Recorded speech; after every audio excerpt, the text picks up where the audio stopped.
6 झालेत ऑलरेडी. अहो तिकडे परत आपल्यासारखा चहा मिळेल न मिळेल नंतर म्हणलं पिऊन घ्यावा.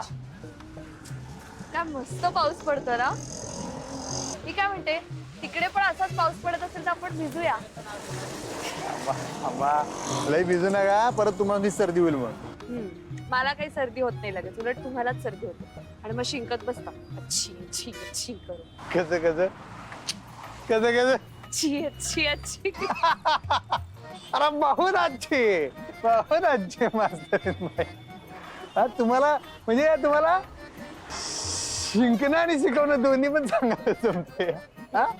बर चला, आपण इथे काय टाइमपास करत बसलोय, फ्लाईट मिस होईल आपली. चला की मग तुम्ही टाइमपास करताय. अच्छा, 2 वेळा चहा कोणी प्यायला?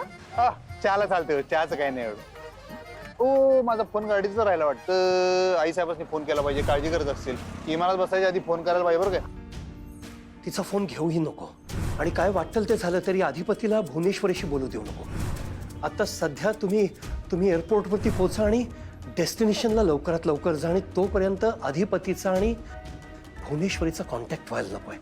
माझ्यासाठी एवढं कर बाळा, करशील ना? अहो तुम्हाला विमानात बसल्यावर फोन करायचा ना, एअरपोर्ट यायला वेळ अजून. नेमका फोन यायला. बोल ग. मम्मी हा पोचली? अगं आत्ता तरी विमानातून उतरल्या. अगं चंची तुला काय सांगू, पोटात गोळा झाल्या बाई माझ्या. अगो तू विमान उडत होतं का नाही तेव्हा बी आणि खाली उतरताना बी पाठ पोट एकच झाली बाई. काय सांगू तुला. बॅग बी. हा बोल, काय म्हणत होतीस? मम्मी तू कुठल्या हॉटेलात आहेस? म्हणजे तिकडे स्विमिंग पूल आहे ना, आणि कसं आहे म्हणजे हॉटेल कसं आहे नेमकं? अगं ए चंचे, खुळी आहेस का ग तू? काय काय बिंदू चौकात महाद्वार रोडला आले होय, लगेच हॉटेल बुक करून तिकडे स्विमिंग पूल मध्ये जायला. उगा काय बी बोलती. तुला माहित आहे काय मी कुठं आले ते? थायलंडला आले, थायलंडला. कळतंय काय? मम्मी माहितीये मला तू थायलंडला आहेस ती, पण म्हणलं आतापर्यंत केलं असेल हॉटेल बुक. अगं ते दोघं कुठे राहणार आहे त्याच्यावर माझं ठरणार आहे का नाही, कोणत्या हॉटेलात जायचंय, कोणत्या रूम मध्ये जायचंय, माहितीये का नाही तुला? म्हणजे त्या दोघांनी अजून तंबू ठोकला नाही वय? अगं नाही की, आल्यापासून उगे इकडं तिकडं फिरत बसल्यात. अगं मम्मी, अगं वय की मम्मी, समद्यांच्या समोर हाताला धरून हाकलून दिलं मावशीला, ते बी कायमच. आणि ताई काय बी न बोलता घर सोडून गेली. असं कसं होईल ग? हा अगं म्हणजे मोठ्या मालकाने एवढा राडा केला का नाही का मावशीला काही बोलूच दिलं नाही आणि दिलं हाकलून.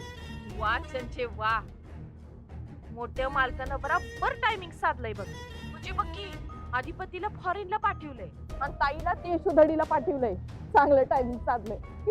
अगं मम्मी म्हणजे बघ की, इतकी वर्ष बोक्यासारखं म्याव म्याव करणाऱ्या मोठ्या मालकांनी एकदम वाघासाठी डरकाळीच फोडली की ग, आणि दिलं मावशीला हाकलून. पण मम्मी मला एक कळत नाही, हिनं कसं काय ऐकून घेतलं असेल ग एवढं? चंचे ऐकून घेतलं नव्हतं ताईनं, म्हणजे ताईला काय बी फरक पडलेला नाही. ती येते बघ घरात परत. मम्मी यायचीच तिथं आता पुतुरा आली असते ना, तर अजून काय आली नाही ग. अगं जाऊ दे की चंचे, सुंठी वाचून खोकला गेलाय. तुला कळतंय का, आपण किती बी प्रयत्न केले असते का नाही ताईला बाहेर हाकलायचे, तरी ताईला काय हाकलू शकलो नसतो बघ घरातनं बाहेर. कळतंय? मोठ्या मालकानं जे बी काही केलंय का नाही ते बराबर केलंय. अगं चंचे, आपण का नाही मोठ्या मालकासनी गोड बोलून गुंडाळू, त्यासनी बी काढू की घराबाहेर. मग काय, आपलंच राज्य आहे. कळतंय काय? मम्मी एवढं सोपं नाही ते मोठे मालक बधीर होऊन त्यांच्या खोलीत कवरच पडून होता ना, म्हणून मावशीला समजा बळकवता आले. और आता ते ऍक्शन हिरोवानी तलवार बाहेर काढून आलेत. तू जर काय डोसकं चालून काय करायला गेलीस तर मावशीला जसं बाहेर काढलंय तसं आपल्याला बी काढते आलं. उगा डोसकं चालू नको, शांत बस. हे समज त्या मास्तरडीमुळेच झालंय ना. त्या मास्तरडी पायीच मोठे मालक उभे राहिलेत. त्यासनी बरं केलंय. आणि या समत्यामुळे का नाही मोठ्या मालकांनी ताईला घराबाहेर काढले. बरोबर आहे मम्मी, तू म्हणतीस ना ती एकदम बरोबर आहे बघ. या समद्याचं मूळ का नाही ही मास्तरडी आहे. आता बघ त्या मास्तरडीचं म्या काय करते ते. मम्मी तू एकदा म्हणती का मावशी घराबाहेर गेली ते चांगलंय, आणि एकदा म्हणती का तिच्या मुळावर घाव घालायचंय. काय म्हणायचंय मम्मी तुला नक्की?